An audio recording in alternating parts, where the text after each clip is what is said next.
नमस्कार, मी संकेत आणि आपण पाहत आहात मुंबई आउटलुक. मुंबई आउटलुकच्या माध्यमातून आपण सातत्याने राज्यातील प्रत्येक राजकीय हालचालींवरती लक्ष ठेवून आहोत. प्रत्येक राजकीय घडामोडीचं विश्लेषण करण्याचा प्रयत्न करत आहोत आणि हे विश्लेषण आपण वेगवेगळ्या मान्यवरांच्या माध्यमातून करतोय. नुकत्याच महानगरपालिकेच्या निवडणुका पार पडलेल्या आहेत, रिझल्ट लागलेले आहेत. महायुतीला मोठं यश मिळालेलं आहे. विधानसभेच्या नंतर ज्याला मिनी विधानसभा म्हणतात, ह्या 29 महानगरपालिकांच्या निवडणुका, त्याच्यामध्ये देखील महायुतीला मोठं यश मिळालेलं आहे. आता महापौर कोण बसणार ह्याकडे सगळ्यांचं लक्ष आहे. कालच आरक्षण सोडत झाल्यानंतर मुंबईमध्ये एक थोडासा वाद झाला होता. तोही वाद सत्ताधाऱ्यांनी कायदेशीर मार्गाने तो वाद जो आहे तो मिटवण्याचा प्रयत्न केलेला आहे आणि आता तसा काही वाद राहिलेला नाहीये. तो वाद नेमका काय होता, महापालिकेची काय गणितं होती, यावरती आपण काल चर्चा केलेली आहे. अर्थातच आपल्याला या चर्चेमध्ये सहभागी करून घेतलंय आपण, ज्यांना ते नवराष्ट्राचे संपादक संजय मलमे सर आहेत. सातत्याने ते मांडणी करतायत. अगदी निवडणुकीची घोषणा झाल्यानंतर किंवा त्या अगोदरपासून आपण ह्या सगळ्या गोष्टी बघतोय. मलमे सर प्रत्येक राजकीय पक्षाची काय भूमिका राहील, कशा पद्धतीने ते पुढेच जात आहेत, पुढची त्यांची वाटचाल कशी आहेत, गणितं कशी बदलतायत, राजकीय समीकरणं कशी बदलतायत, ह्यावरती ते सातत्याने भाष्य करतायत. आणि मला सांगायला आनंद वाटेल की सर, तुम्ही जे काही बोललेला होतात अगोदर ते तसंच घडत चाललेलं आहे. म्हणजे अगदी राज ठाकरे हे उद्धव ठाकरेंसोबत का गेलेत आणि त्याचा फायदा थेट भाजपला होईल, निवडणुकीच्या 3-4 महिन्या अगोदरपासूनच तुम्ही हे सगळं व्हिज्युअलाइज केलं होतं आणि ते स्पष्टपणे आम्हाला सांगितलं होतं, दर्शकांना सांगितलं होतं. मुंबई आउटलुकमध्ये पुन्हा एकदा तुमचं स्वागत आहे. काल आरक्षण सोडत झाली, राज ठाकरे यांच्या भूमिकेवरती आपण चर्चा केली. आता पुन्हा एकदा एकनाथ शिंदे यांची आज पत्रकार परिषद झाली आणि त्या पत्रकार परिषदेमध्ये त्यांनी सांगितलं की राज ठाकरे यांचं आमच्यावर प्रेम आहेच आहे आणि ज्या पद्धतीने त्यांनी विकासाच्या बाजूने ते आलेले आहेत कल्याण डोंबिवलीमध्ये, तशाच पद्धतीने मुंबईमध्ये देखील चित्र असू शकतं का, ह्यावरचा माझा प्रश्न आहे. खरं तर भाजपचे प्रवक्ते आणि नुकतेच नगरसेवक झालेले नवनाथ बन यांचं त्यांचं खरं तर स्टेटमेंटच आहे की कदाचित राज ठाकरे आमच्याबरोबर आलेले असते. म्हणजे या एका ओळीत सर्व काय आलं की मी तुम्हाला सातत्याने की सुरुवातीपासून सांगत आलेलं की राज ठाकरेंच्या राजकीय घडामोडी मागील नेपथ्यकार कोणतरी वेगळा आहे.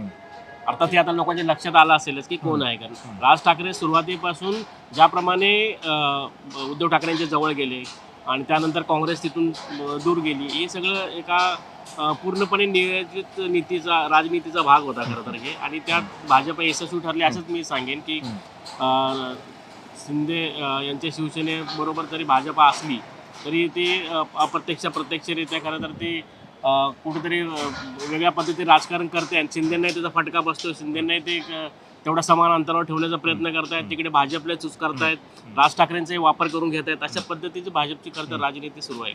बरोबर. एक चर्चा अशी आहे राजकीय वर्तुळात आता सध्या सकाळपासून की राज ठाकरे जे आहेत ते उद्धव ठाकरे आणि भाजप यांच्या युतीमध्ये मध्यस्थी करू शकतात.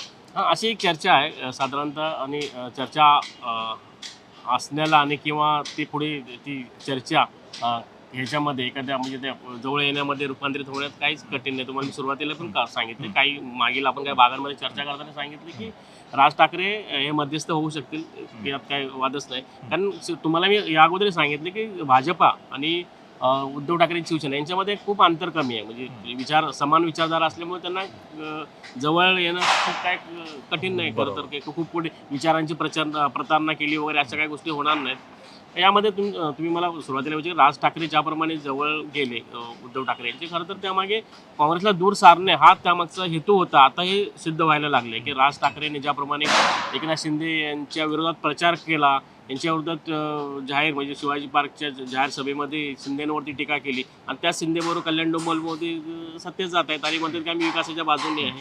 तर हे सगळं खूप ठरवून झालेलं राजकारण आहे असं मी म्हणेन. पण ह्या स्थानिकच्या राजकीय समीकरणाचे परिणाम राज्यातल्या जी महाविकास आघाडी आहे, कारण काँग्रेसला दूर सारायचं म्हटल्यानंतर ते फक्त एखाद्या महानगरपालिकेमध्ये ते दूर गेलेत याचा अर्थ ते राज्यस्तरावरती त्यांची जी महाविकास आघाडी बनली त्यावरती त्याचा काय परिणाम होईल किंवा तिथून पण ते फारकत घेतील का उद्धव ठाकरे? महाविकास आघाडी आता अस्तित्वात राहिलेलीच नाही खरं तर. जेव्हा तिचं अस्तित्व आपल्याला पाहायला मिळेल 2029च्या विधानसभा निवडणुकीत. आता मध्यंतरीच्या काळात कुठल्याच निवडणुका नाही आणि सर्वांनी स्वतंत्रपणे निवडणुका लढलेल्या आहेत. त्यामुळे महाविकास आघाडी फक्त म्हणण्यापुरती ती कागदावर असण्यापुरतीच आहे, कारण ते शेवटी सर्व पक्ष एकमेकांच्या विरोधात लढलेले आहेत. मुंबई महापालिकेत काँग्रेस शिवसेना उद्धव बाळासाहेब ठाकरेंच्या विरोधात लढली.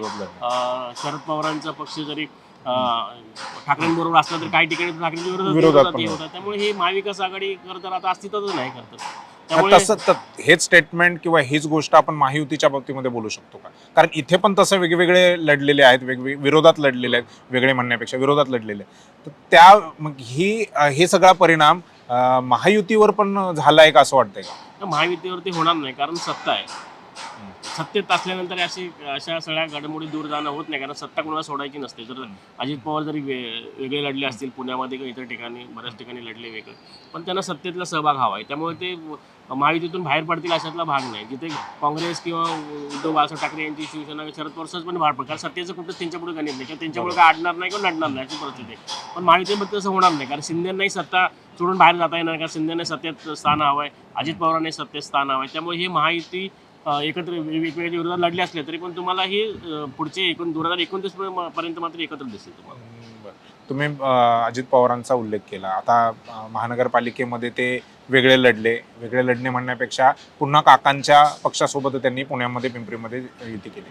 आता पुन्हा झेडपी आणि पंचायत समितीच्या निवडणुका आहेत, त्याच्यामध्ये देखील 2 राष्ट्रवादी एकत्र येताना दिसत आहेत.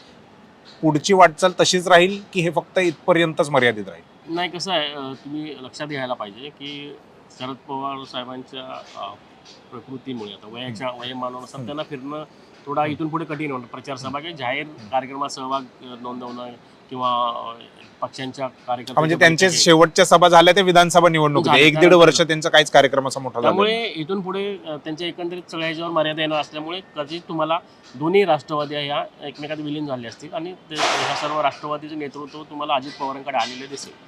आणि त्यापुढे मी जाऊन सांगेन की खरं तर अजित पवारांचा असा आग्रह असेल की जे शरद पवारांच्या राष्ट्रवादीचे जे खासदार आहेत ते त्यांना केंद्रामध्ये एनडीए मध्ये ते सामील होतील. अजित पवारांकडे ते विलीन झाल्यानंतर अजित पवार एनडीएचा भागच आहेत, त्यामुळे ते केंद्रात सत्तेत सहभागी आपल्या.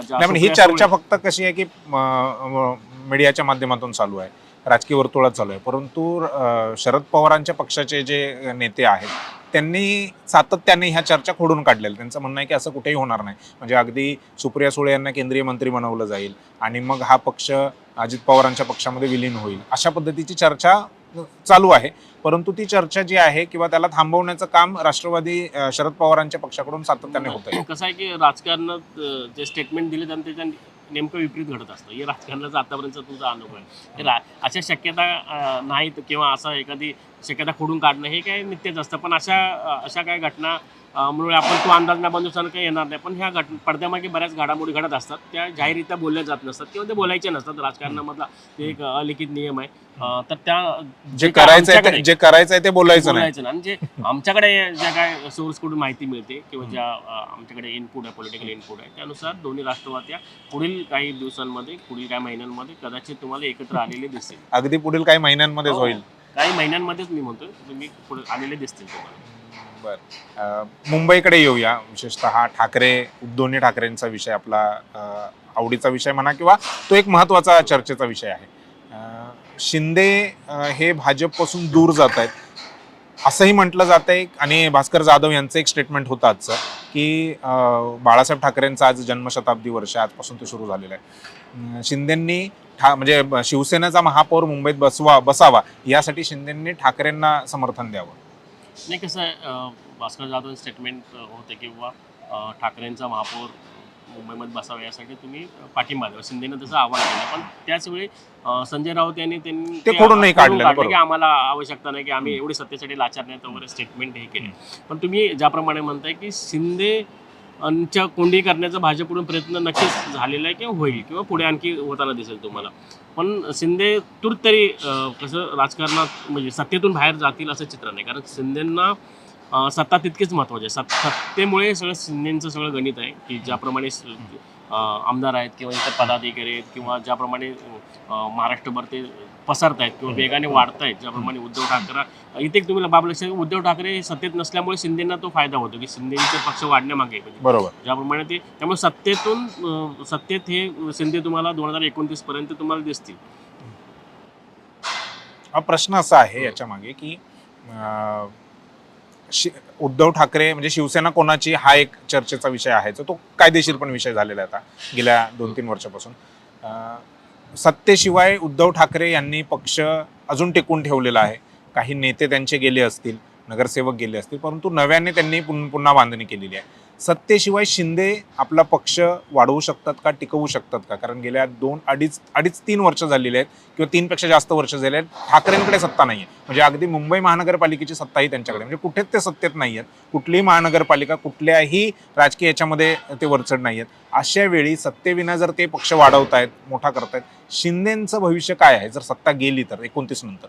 नाही, शिंदेची सत्ता गेली तर शिंदेंना पुढे पक्ष चालवणं खूप कठीण होईल. कारण शेवटी जे तुम्ही एक उदाहरण घेतलं, राष्ट्रवादी जी काँग्रेस पार्टी होती, अशी ही सत्तेच्या जे नेते मंडळ आहेत त्यांनी एकत्र येऊन स्थापन केलं पाहिजे. जेव्हा राष्ट्रवादी सत्तेतून बाहेर गेली तेव्हा त्यातील एक नेता बाहेर पडत तो भाजपमध्ये गेला किंवा शिंदे यांच्या शिवसेनेत गेला. असे बरेच असंच तुम्हाला शिंदेच्या बाबतीत पाहायला मिळते. कारण सत्ता असेल तरच ते नेते बरोबर राहतात, कार्यकर्ते टिकतात, नाहीतर उद्धव ठाकरेने उलट करून दाखवलं की सत्ता नसताना देखील त्यांनी पक्ष आणि नेते. नाही, कसं आहे की उद्धव ठाकरेंच्या बाबतीत आपण असं म्हणू शकतो, मुंबईमध्ये उद्धव ठाकरेंचा जो बेस आहे खूप मजबूत आहे. कारण त्यांचं शिवसैनिकांची जी फळी आहे ती खूप तळागाळापर्यंत अगदी गल्ली बोळापर्यंत शिवसैनिक तुम्हाला गटप्रमुख शिवसैनिक कधी दिसेल.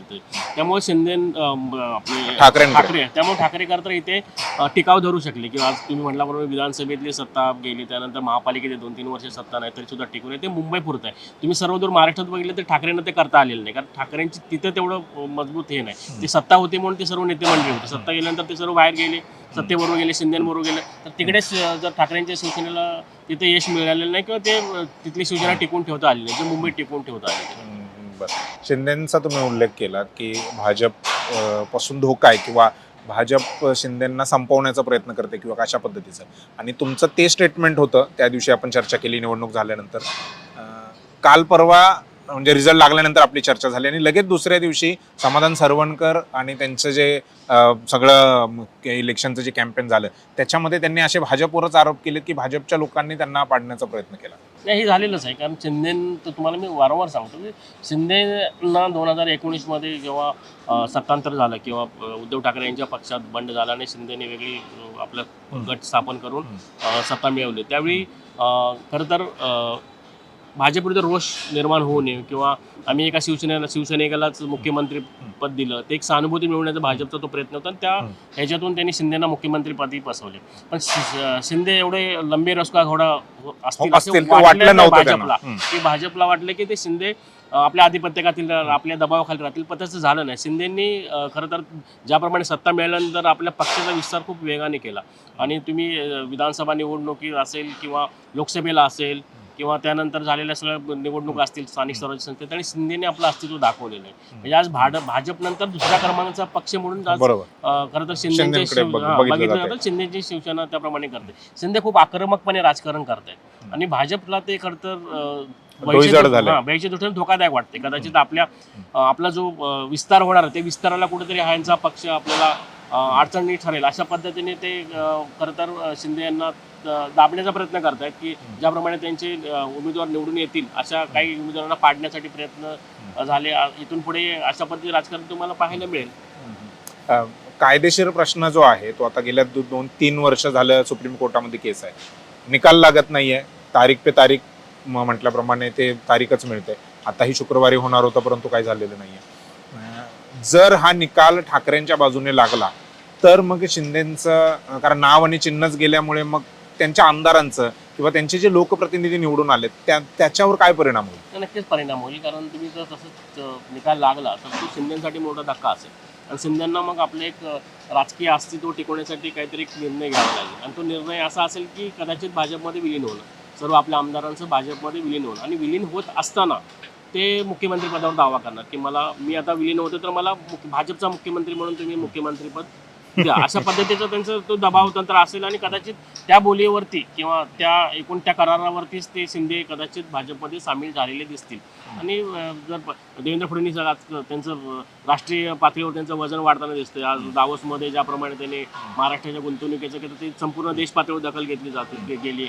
आज काँग्रेसचे राष्ट्रीय लेवलचे नेते त्याच्यावरती बोलत आहेत. याचा अर्थ आहे की आपल्याला की फडणवीसांचं केंद्रावरती त्यांची वर्णी लागेल आणि इकडे मग शिंदेना असं जागा राजकारण मिळेल. तुम्हाला पुढच्या काही महिन्यांमध्ये वर्षांमध्ये ते संपूर्ण सुप्रीम कोर्टाच्या निकालावरती अवलंबून असेल. जोपर्यंत निकाल लागत नाही तोपर्यंत शिंदे अशाच पद्धतीने आपले खेळ खेळत राहतील. पण आणि भाजपवर दबाव तंत्राचा वापर करतील. बरं, सुप्रीम कोर्टाचा निकाल कधी लागेल आता ते माहिती नाही, परंतु ज्या पद्धतीने भाजप आक्रमकपणे, म्हणजे जसं तुम्ही शिंदेचं म्हणताय तसं भाजपही आक्रमकपणे काम करतोय.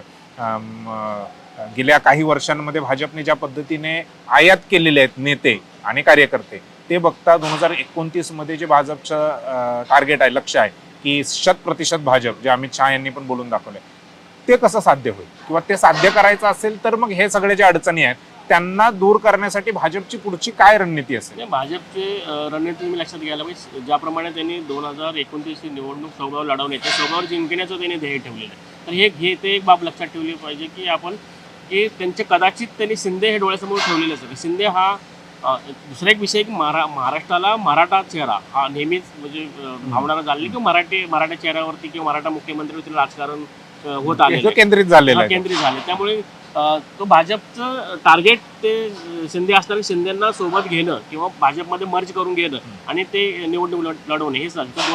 2019 निवडणुका ज्याप्रमाणे शिंदेच्या नेतृत्वाखाली लढल्या गेल्या आणि ते जरी भाजपच्या सर्वाधिक जागा आल्या तरी लोकांचा मतदान करण्याचा जो काय ट्रेंड होता तो शिंदेकडे पाहून होता. कारण शिंदे एक सर्वसामान्य चेहरा वाटतोय आणि तो लोकांना भावतोय अशा पद्धतीचं सगळं चित्र आहे. तर भाजप कदाचित 2029 मध्ये शिंदेच्या चेहऱ्याचा उपयोग करू शकेल असं मला वाटतंय.